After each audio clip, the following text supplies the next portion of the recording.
Now to the case of a young man living in Nova Scotia who's been told he has to leave Canada immediately because he didn't pay a $5 fee.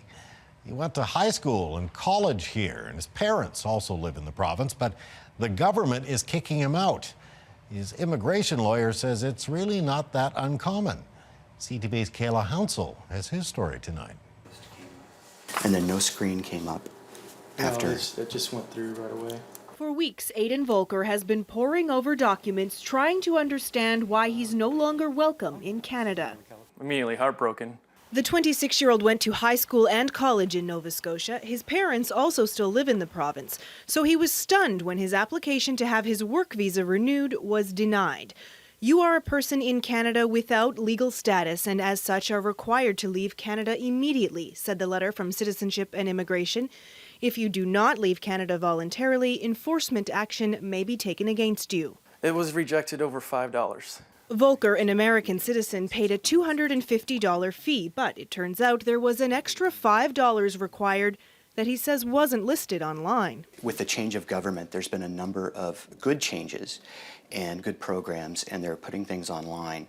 But all the information has not been there. There's been glitches in the system. Volker approached his member of parliament who agreed to write a letter to the immigration minister on his behalf. It's not as satisfying as I, would like it to be. I thought it was going to be resolved within like the week. Well, Volker hasn't received a direct response from the MP's office. Andy FILLMORE tells CTV Minister McCallum responded to his letter almost immediately and has now flagged the issue for his department. I believe that there is certainly discretion within the rules, as well as compassion within the department administering those rules. So we have a good hope for a positive outcome. Volker and his lawyers say they'll happily pay $255 again if they have to.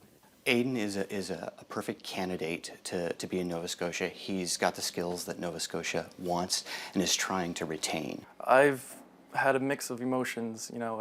It's been very frustrating. It's a hardship. He says he just wants this administrative error to be resolved and his permit accepted so that he can get back to work in the country he's called home for nearly a decade.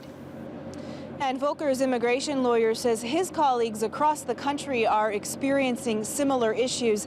He says he's personally aware of a few dozen cases that are hung up because of glitches in the system. And we did reach out to Citizenship and Immigration today, but Bruce, the department was unable to answer our questions before news time.